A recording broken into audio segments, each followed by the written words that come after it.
এটা আমার মাটির শক্তি, এটা আমার মায়ের শক্তি, এটা আমার বাংলার সংস্কৃতি, এটা আমার বাংলার মেধা, এটা আমার বাংলার সম্প্রীতি।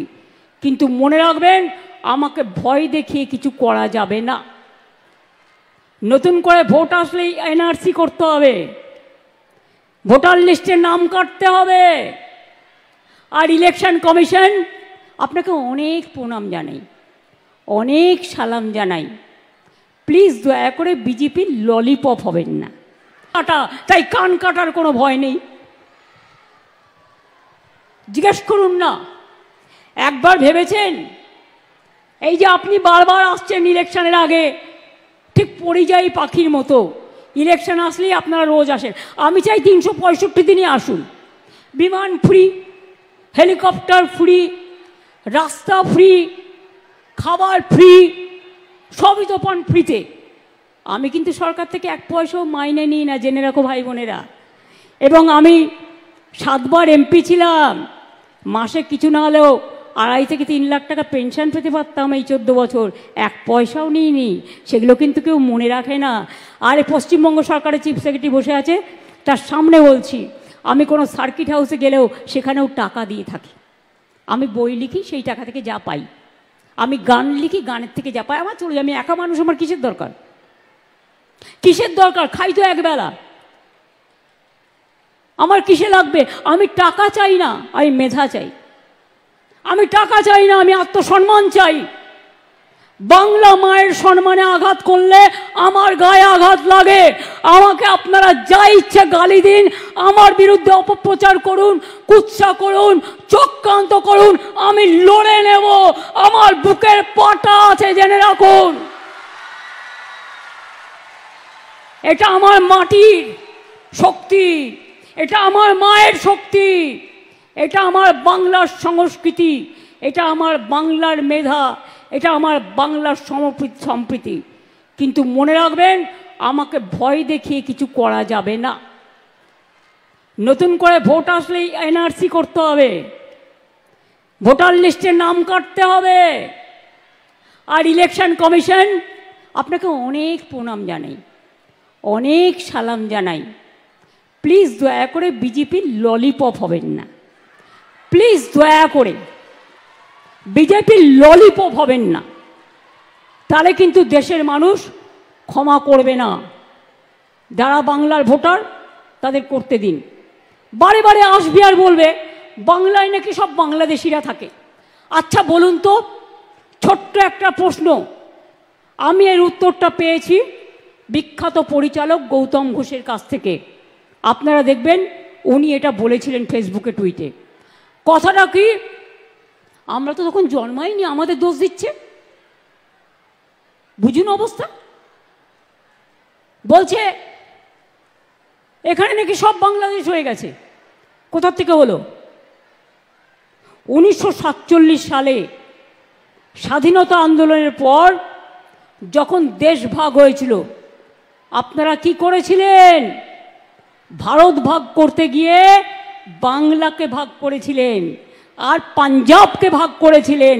তার কারণ, চলে যান আন্দামান সেলুলার জেলে।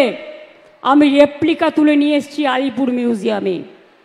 ওখানে যদি সংখ্যাটা দেখেন, দেখবেন 700-র ওপর বাঙালি অ্যারেস্ট ছিল যারা স্বাধীনতা আন্দোলন করেছিল।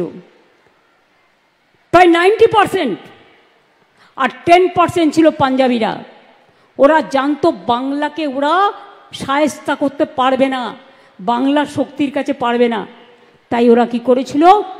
বাংলাটাকে ভাগ করে দিয়েছিল আর পাঞ্জাবটাকে ভাগ করে দিয়েছিল। পাঞ্জাবের একটা পাকিস্তান আছে, পাঞ্জাবের পাশে যে পাকিস্তান, পাকিস্তানেও একটা পাঞ্জাব আছে, জেনে রাখবেন। কই সে কথা তো বলো না।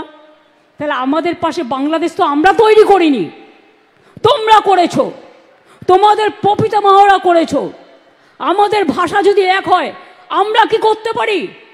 আমরা কি করতে পারি? বাংলা ভাষা সারা পৃথিবীতে 5ম স্থানে আছে এবং সারা এশিয়াতে 2য় নম্বর স্থানে আছে। Bangla international language. বাংলা ভাষায় কথা বললেই হোটেলে ঢুকতে দেবে না, বাংলা ভাষায় কথা বললেই কাজ করতে দেবে না, বাংলা ভাষায় কথা বললেই ছাত্রছাত্রীদের পড়তে দেবে না। বাংলা ভাষা তো বলবোই, বাংলা ভাষা, অন্যান্য ভাষাও বলবো, কেউ তো আপত্তি করেনি, সব ভাষাকে সম্মান করি। তো বাংলা ভাষা বলবো না কেন? তোমাদের মাথায় কি মগধের মরুভূমি আছে? ওদের মাথায় হচ্ছে মগধে মরুভূমি আছে। ওটা হ্যাঁ বলে না, শুধু না বলে। বাংলাকে সহ্যই করতে পারে না। বাংলা দেখলে একটা সেতুতে 347 কোটি 11 লক্ষ টাকা দেওয়া হয়েছে।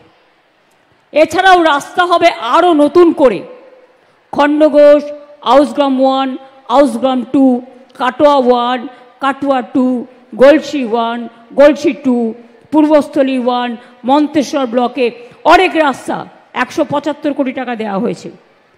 তাছাড়াও আরও বর্ধমানের প্রত্যেকটা জায়গায় রাস্তা সংস্কার, ছোট রাস্তা নির্মাণ, এর জন্য সব জায়গায় আপনাদের বর্ধমানের সব কনস্টিটিউয়েন্সিতে ব্লকে 141 কোটি 34 লক্ষ টাকা দেওয়া হয়েছে। 9টি পাবলিক হেলথ ইউনিট তৈরি করা হচ্ছে আরও।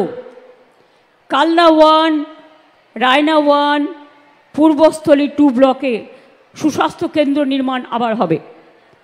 অন্যান্য প্রকল্পের মধ্যে থাকছে 97টি গ্রামে কমিউনিটি স্যানিটারি কমপ্লেক্স নির্মাণ, 100 শয্যা বিশিষ্ট আদিবাসী ছাত্রী হোস্টেল, খণ্ডঘোষ ব্লকে 50 আসন বিশিষ্ট 3তলা সংখ্যালঘু ছাত্রাবাস, সরকারি ভবন পশ্চিম বর্ধমান,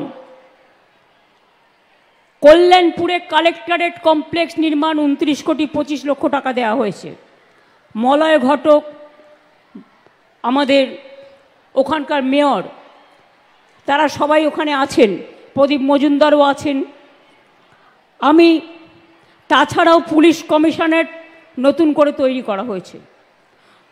বাণিজ্যিক দুর্গাপুর পৌর নিগমের বাণিজ্যিক কর বিভাগের অফিসের ভবনের মেরামত করা হয়েছে। এছাড়াও রানীগঞ্জ আসানসোলে পৌর নিগমের প্রশাসনিক ভবন নির্মাণ করা হয়েছে। রাস্তা ও ব্রিজের জন্য দুর্গাপুর সালানপুর ব্লকের অন্তর্গত কাকসা, সালানপুর, দুর্গাপুর, ফরিদপুর ব্লকে রাস্তা নির্মাণ ও ক্যারেজওয়ে নির্মাণের জন্য প্রায় 9 কোটি টাকা দেওয়া হয়েছে।